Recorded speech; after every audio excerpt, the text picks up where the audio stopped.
தமிழ்நாட்டில 13,00,000 கோடி கடன் இருக்குன்னு ஒரு குரூப் சொல்லுது. இன்னொரு குரூப்பு டெப்ட் டூ ஜிடிபி ரேஷியோ தெரியுமா? நம்மளோட மாநிலம் வந்து 10% மேல ஜிடிபி காமிச்சிருக்காங்க. ஸோ இந்த மாரி ஒரு வளர்ச்சி இருக்கு அப்படின்னு இன்னொரு குரூப் சொல்லுது. ஸோ இவங்க 2 பேர் சொல்றதுல எது கரெக்ட்டு? எது ஃபேக்ட்டு? இப்ப ரீசென்ட்டா ஒரு வெள்ளை அறிக்கை வந்துச்சு. ஸோ அதில என்னென்ன டீட்டெயில்ஸ் சொல்லியிருக்காங்க? அண்ட் ப்ரீவியஸா ஜிடிபி எதனால குரோத் ஆச்சு? ஸோ இந்த மாரி நெறைய கேள்விகள் நெறைய பேருக்கு இருக்கு. ஸோ அதனால தான் ஆன்லைன்ல நல்ல டிபேட் பண்ணிட்டுருக்காங்க. ஸோ எந்த ஒரு சைடும் நம்ம சாயாம நடுநிலையா என்ன விஷயம் இருக்கு? நம்ம தமிழ்நாடு இப்படியே இருந்துச்சுன்னா என்ன ஆகும்? ஃப்யூச்சர்ல இத எப்படி சரி பண்ணுவாங்க? சரி பண்றதுக்கு ஏதாவது சான்சஸ் இருக்கா? ஸோ இதெல்லாம் நம்ம பார்க்கலாம். ஸோ சிம்பிளா விஷயத்த புரிஞ்சுகிட்டு, அதுக்கப்புறம் பேசிக்கான ஃபினான்ஷியல்ஸ் ரொம்ப உங்கள காம்ப்ளெக்ஸ் பண்ற மாரி நம்பர்ஸ் எல்லாம் நான் காமிக்க போறதில்ல. ஒவ்வொன்னும் இது எப்படி கால்குலேட் பண்றாங்க? அது எப்படி கால்குலேட் பண்றாங்க? அதெல்லாம் தேவையே இல்ல. ஜஸ்ட் இருக்கிற மேட்டர மட்டும் நம்ம பார்த்துட்டு போயிரலாம். நம்ம ஸ்டாக் மார்க்கெட்ல இருக்க கம்பெனிஸ் எல்லாம் ரிவ்யூ பண்ணுவோம். ஐபிஓஸ் ரிவ்யூ பண்ணுவோம். டெக்னிக்கல் அனாலிசிஸ் பண்ணுவோம். ஸ்டாக் அனாலிசிஸ் பண்ணுவோம். ஸோ அதே மாரி தமிழ்நாடையும் ஒரு கம்பெனியா கன்சிடர் பண்ணி இத பார்த்தீங்கன்னா தான் உங்களுக்கு புரியும். ஸோ அத தாண்டி ஒரு சித்தாந்தத்த நினைச்சுட்டு நீங்க பார்த்தீங்கன்னா, உங்களுக்கு இது தப்பா தான் கன்வே ஆகும். ஓகேங்களா? நான் சொல்ற விஷயத்த அப்படியே நீங்க எடுத்துக்கணும்னு அவசியம் இல்ல. நீங்களும் ஒரு வாட்டி இத ஃபேக்ட் செக் பண்ணிட்டு, அதுக்கப்புறம் கூட நீங்க எடுத்துக்கலாம். ஓகேங்களா? ஸோ இப்ப வீடியோக்குள்ளாடி போயிரலாம்.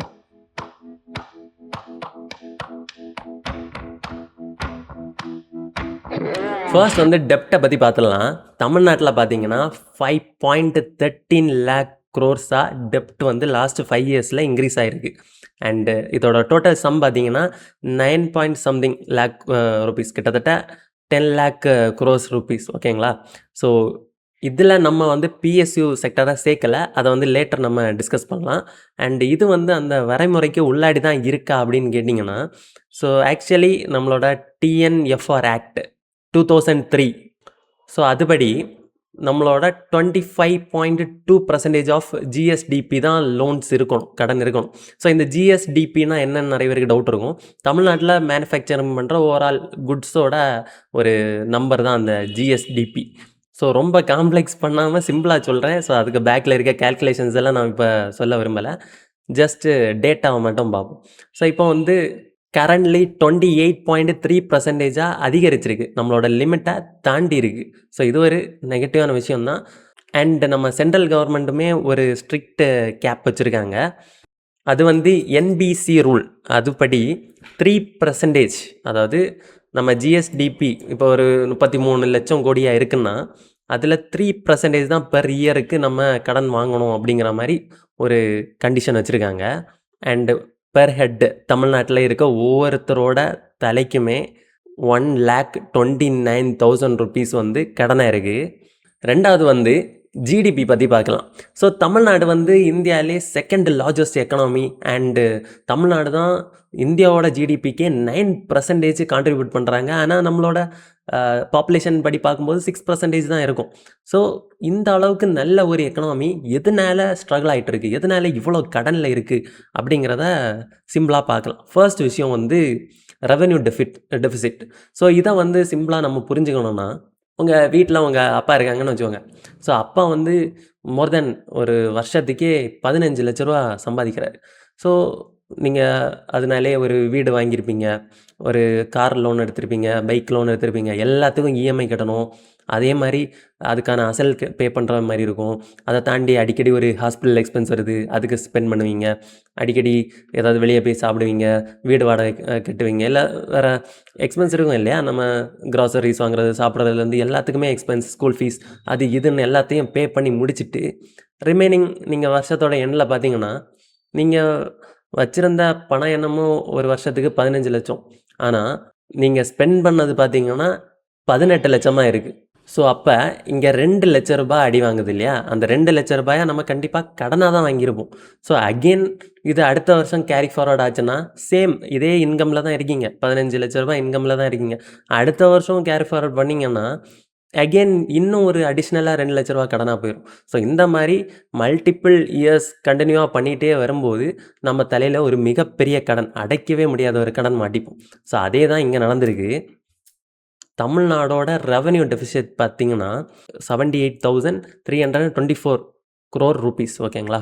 இது வந்து ஹிஸ்ட்ரியிலே ஹையஸ்ட்டாக ரெக்கார்ட் ஆயிருக்கு. அண்ட் இன்னொன்று என்னென்னா டேக்ஸ் கலெக்ஷன் அதுவுமே ட்ராப் ஆயிருக்குன்னு சொல்கிறாங்க. அதுவுமே லோவஸ்ட்டு ரெக்கார்ட் ஆயிருக்கு. அதே மாதிரி சர்வீஸ் செக்டாரோட அந்த கேப்பு.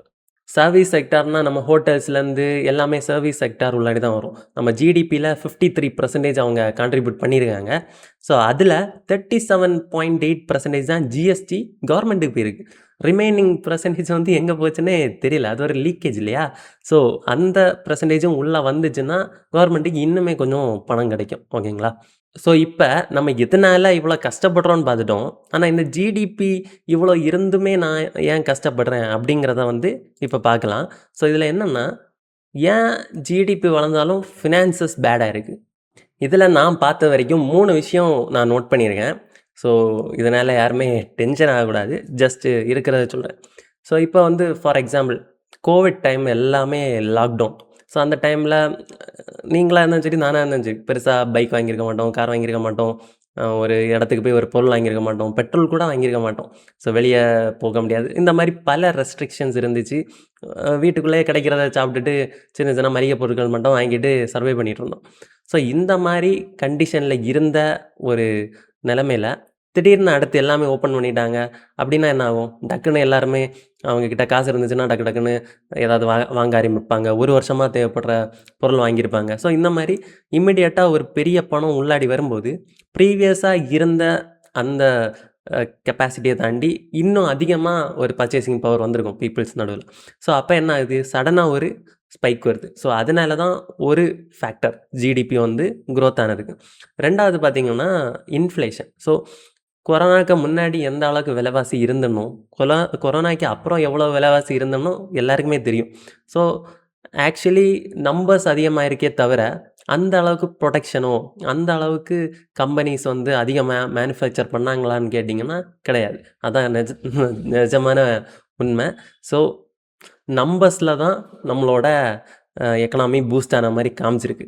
அடுத்து ஃபைனலாக இருக்கிற விஷயம் வந்து வெல்ஃபேர் ஸ்கீம்ஸ் தான். ஸோ கிட்டத்தட்ட 20,000 கோடி அந்தந்த திட்டம், அந்த மகளிர் உரிமை தொகை, நான் முதல்வன், ஃப்ரீ பஸ். ஸோ இதுக்கு மூலமாக அப்படியே மக்களுக்குள்ளே அந்த பணம் இன்ஃப்ளோ ஆக ஆரம்பிச்சிருச்சு. ஸோ அதனால என்ன ஆகுதுன்னா லோக்கலாக நிறைய இடத்துக்கு போவாங்க, கையில் காசு இருக்கிறதுனா சின்ன சின்ன பர்ச்சேஸ் பண்ணுவாங்க. ஸோ அதனால ஒரு பூஸ்டப் நடந்திருக்கு நம்மளோட ஜிடிபிக்கு. ஸோ இதெல்லாம் தான் நான் பார்த்த வரைக்கும் ஃபேக்டர்ஸ். இதில் ஏதாவது மாற்று கருத்து இருந்ததுன்னா நீங்கள் கமெண்ட் பண்ணலாம். சரியா? அண்டு ஃபர்ஸ்ட்டு நம்ம பேசினபடி 10 லட்சம் கோடி கடன் சொல்லியிருந்தேன். அண்ட் ரிமைனிங் வந்து பிஎஸ்சியோட கடன் சொல்லியிருந்தேன். ஸோ இந்த பிஎஸ்சியோட கடன்னா இப்போ ஃபார் எக்ஸாம்பிள் இபி ஒரு தனியாக ஒரு நிறுவனமாக இருக்குது. அதே மாதிரி டிரான்ஸ்போர்ட் வந்து தனியாக ஒரு நிறுவனமாக இருக்குது. ஸோ இப்போ இந்த 2க்குமே வந்து அவங்க நிறுவனத்தை அவங்க கவனிச்சுப்பாங்க. இப்போ ஃபார் எக்ஸாம்பிள் இபியில் ஒரு ப்ராஃபிட் வந்துச்சுன்னா அதை வச்சு லோன் வாங்கலாம். ஸோ அந்த லோனை இபி தான் அடைப்பாங்க. அதே மாதிரி அந்த டிரான்ஸ்போர்ட்டும் அப்படி தான். அவங்களுக்கு கடன் வந்துச்சுன்னா அவங்க தான் அந்த ப்ராஃபிட்லேருந்து அவங்க தான் அடைப்பாங்க. ஸோ இந்த மாதிரி இருக்கிற ஒரு இண்டிவிஜுவல் கம்பெனி மாதிரி தான் அவங்க ஒர்க் பண்ணுவாங்க. அதுக்கும் கவர்மெண்ட்டுக்கும் வந்து சம்மந்தம் இல்லாத மாதிரி தான் இருக்கும். அவங்க ரெவென்யூவை வந்து அவங்களுக்குள்ளேயே பிரிச்சுப்பாங்க. ஸோ அந்த மாதிரி தான் அது இருக்கும். ஓகேங்களா? ஸோ இப்போ இங்கே என்ன பிரச்சனைனா நம்மளோட கவர்மெண்ட் வந்து அவங்களோட லோனை வந்து டேக் கேர் பண்ணுற மாதிரி ஆயிடுச்சு. ஸோ என்ன மேட்டர்னா இப்போ உங்கள் ஃப்ரெண்ட் இருக்காங்கன்னு வச்சுக்கோங்க. ஃப்ரெண்டு வந்து அதிகமாக கடன் வாங்கிட்டாரு. இப்போ ஃப்ரெஷ்ஷாக கடன் வாங்க போகிறாரு. அப்போ அந்த பேங்க் என்ன பண்ணுவான்? நீ இவ்வளோ கடன் வாங்கிட்ட, உனக்கு கடன் கொடுக்க முடியாதுன்னு சொல்லிட்டு துரத்தி விட்டுரும். ஸோ அப்போ நீங்கள் என்ன பண்ணுறீங்க? அது அவன் என் ஃப்ரெண்டு தான், எனக்காக ஒரு இது பண்ணுங்கள், அவருக்கு லோனை கொடுத்துருங்க, அவர் கட்டலைன்னா நான் கட்டிடுறேன் அப்படிங்கிற மாதிரி நீங்கள் போய் சொல்கிறீங்கன்னு வச்சுக்கோங்க. அப்போ என்ன ஆகும்? உங்கள் தலையில் தான் அந்த கடன் வந்து கடைசியில் முடியும். உங்கள் ஃப்ரெண்டு வந்து கெட்டாமல் போயிட்டாருன்னா நீங்கள் கட்டுற மாதிரி ஆயிரும். ஸோ அதே தான் இங்கே கவர்மெண்ட்டுக்கு நடந்திருக்கு.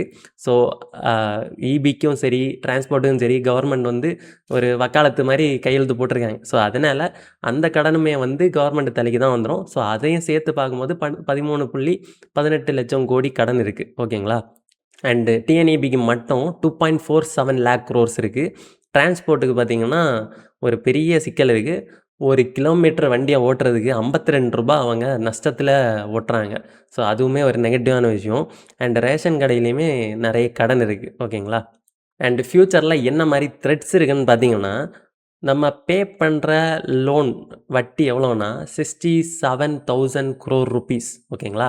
ஆனால் நம்ம வந்து இன்ஃப்ராஸ்ட்ரக்சருக்கு ஸ்பெண்ட் பண்ணுறது பார்த்திங்கன்னா வெறும் 50,000 கோடி தான். ஸோ அப்படிங்கிறப்ப 67,000 கோடி நம்ம லோனாக பே பண்ணுறதுக்கும் வட்டியாக கட்டுறதுக்கும் வேஸ்ட்டாக போகிறதுக்கும் நம்ம இன்ஃப்ராஸ்ட்ரக்சர் ஃப்யூச்சரில் நம்ம நாடு நல்லா இருக்கணும் அப்படின்னு நம்ம ஸ்பெண்ட் பண்ணுற ரோட்ஸு, ரயில்வேஸ், ஸோ இதுக்கு எல்லாத்துக்கும் ஸ்பெண்ட் பண்ணுறது கம்மியாக இருக்குது. ஸோ அப்படிங்கிறப்ப சீக்கிரமாக ஒரு டெவலப்மெண்ட்டை நம்மளால் அச்சீவ் பண்ண முடியாது. ஓகேங்களா. அதே மாதிரி தமிழ்நாட்டோட வயசானவங்க பாப்புலேஷன் வந்து 18% இருக்கும் 2031. அவங்க வந்து வேலை பார்க்க மாட்டாங்க. அதனால அவங்கக்கிட்ட ரெவென்யூ இருக்காது. அதை விட அடிஷ்னலாக அவங்களுக்கு வந்து நம்ம கவர்மெண்ட் காசு கொடுக்குற மாதிரி ஆயிரும், பென்ஷன்ஸ் அந்த மாதிரி. ஓகேங்களா. அது ஒரு நெகட்டிவான விஷயம் இருக்குது கம்மிங் 2031க்கு உள்ளாடி. அண்ட் ஸோ இதில் நம்ம தெரிஞ்சுக்க வேண்டிய விஷயம் என்னென்னா, இன்ஃப்ராஸ்ட்ரக்சருக்கு வந்து நம்ம கடன் வாங்கி ஸ்பெண்ட் பண்ணோன்னா அது ரொம்பவே நல்ல விஷயந்தான். அதனால் நமக்கு ரிட்டர்ன்ஸ் வரும். ஃப்யூச்சரில் வந்து அந்த கடனை நம்ம திருப்பி அடைக்கிறதுக்கான வருமானம் வரும். ஓகேங்களா. ஆனால் அதுவே நலத்திட்டங்கள், ஸோ இதுக்கெல்லாம் வந்து அதை ஸ்பெண்ட் பண்ண ஆரம்பித்தாங்கன்னா ரெவென்யூ டெஃபிசிட் ஃபர்ஸ்ட்டு நம்ம பார்த்துருந்தோம்ல, ஸோ அது அதிகமாகிட்டே போயிட்டுருக்கும். அதுலேருந்து நமக்கு ரிட்டர்ன்ஸ் எதுவும் வராது. ஓகேங்களா. ஸோ இதான் வந்து இருக்கிற மிகப்பெரிய த்ரெட்டு. அண்டு இந்த விஷயம் அப்படியே கண்டினியூ ஆகிட்டு போயிட்டே இருந்துச்சுன்னா அடுத்து என்ன நடக்கும்? ஸோ இதான் வந்து ஒரு இம்பார்ட்டண்ட்டு கேள்வியாக இருக்கும். ஸோ அது என்னென்னா, இப்போதைக்கு கவர்மெண்ட் 48,000 crores தான் அடுத்த வருஷம் ரெவென்யூ டெஃபிசிட்டாக இருக்கும் அப்படின்னு சொல்கிறாங்க. ஆனால் ஆக்சுவலி அது இன்னும் பூம் ஆகி அதிகமாச்சுன்னா 90,000 crore ரெவென்யூ டெஃபிசிட்டாக மாறிடும். அப்படின்னா கடன் இன்னுமே காம்பவுண்ட் ஆகி மல்டிப்ளை ஆகிட்டு இருக்கும். ஓகேங்களா. அந்த மாதிரி ஒரு நிலைமை வந்துச்சுன்னா ஸ்டேட் வந்து வாங்க முடிஞ்ச லோனை விட அதிகமாக ஒரு 11,000 கோடி இருந்தால் தான் நம்மளால் தமிழ்நாட்டை ப்ராப்பராக ரன் பண்ண முடியும். அதாவது நம்ம லிமிட்டை தாண்டி கண்டிப்பாக கடன் வாங்கி ஆகணும் அப்படிங்கிற ஒரு நிலைமைக்கே போயிடும். ஸோ அப்போ இன்ஃப்ராஸ்ட்ரக்சருக்கு ஸ்பெண்ட் பண்ணுற அமௌண்ட்டுங்கிறது 0 ஆயிரும். நம்ம ஜஸ்ட்டு வட்டி அண்ட் பேசிக் நீட்ஸை மட்டுமே பே பண்ணிகிட்ருப்போம். ஓகே, இதை எப்படி ஃபிக்ஸ் பண்ணலாம் அப்படின்னு பார்த்தீங்கன்னா, இப்போ நம்ம ஒயிட் பேப்பரில் அவங்க சொல்லியிருக்க விஷயத்தையும் நான் சொல்கிறேன். So stop tax corruption. So கரப்ஷனை கம்மி பண்ணுவோம். லைக் நம்ம ஃபர்ஸ்ட்டே பார்த்துருந்தோம் இல்லையா, அந்த ரெவென்யூ கேப் லீக்கேஜ். ஸோ அந்த லீக்கேஜை கண்ட்ரோல் பண்ணாலே ஒரு 20,000 crores அதிகமாக உள்ளே வரும் அப்படின்னு சொல்கிறாங்க. ஸோ அது ஒன்று. அதுக்கப்புறம் பார்த்திங்கன்னா மைனிங் டிபார்ட்மெண்ட். இந்த விஷயம் ரொம்ப என்ன சொல்கிறது, நம்ம ஊர் கன்னியாகுமரி பேரை கேட்டாலே தெரிஞ்சிருக்கும் என்ன விஷயம்னு. ஸோ இந்த மாதிரி இருக்கிறதுனால அதுக்குமே கவர்மெண்ட் ப்ரீவியஸாக என்ன பண்ணாங்கன்னா, பெருசாக அதை ஸ்டீல் பண்ணுறவங்களுக்கு வந்து பெருசாக வந்து இதே போடல, பெனால்ட்டியே போடல. ஜஸ்ட்டு பேசிக்காக 2 கோடி 5 கோடின்னு பெனால்ட்டி போட்டுருந்தாங்க. ஸோ ஆனால் அவங்க எடுத்துகிட்டு போகிற ஒர்த்து பார்த்திங்கன்னா மோர் தென் 300, 400, 500 crores ஒர்த் ஆஃப் இது மினரல்ஸ். ஸோ இதெல்லாத்தையும் வந்து கண்ட்ரோல் பண்ணாங்கன்னா, அதுக்கு ப்ராப்பராக டாக்ஸேஷன், பெனால்ட்டிஸ் இதெல்லாம் வாங்கினாங்கன்னா அதுலேருந்தும் ஒரு நல்ல இன்கம் வந்து கவர்மெண்ட்டுக்கு வரும். அது ஒன்று. அண்ட் அதுக்கப்புறம் பார்த்திங்கன்னா இந்த பிஎஸ்யூஸுக்காக கவர்மெண்ட் இனி கடன் வாங்குறத நிப்பாட்டினா தான் அதில் ஒரு ஸ்டாப்பேஜ் கிடைக்கும். ஸோ அதை ஒரு அளவுக்கு ப்ராஃபிட்டபுளாக கொண்டு போகணும். அதுலேயுமே நிறைய சிக்கல்கள் இருக்குதுன்னு சொல்கிறாங்க.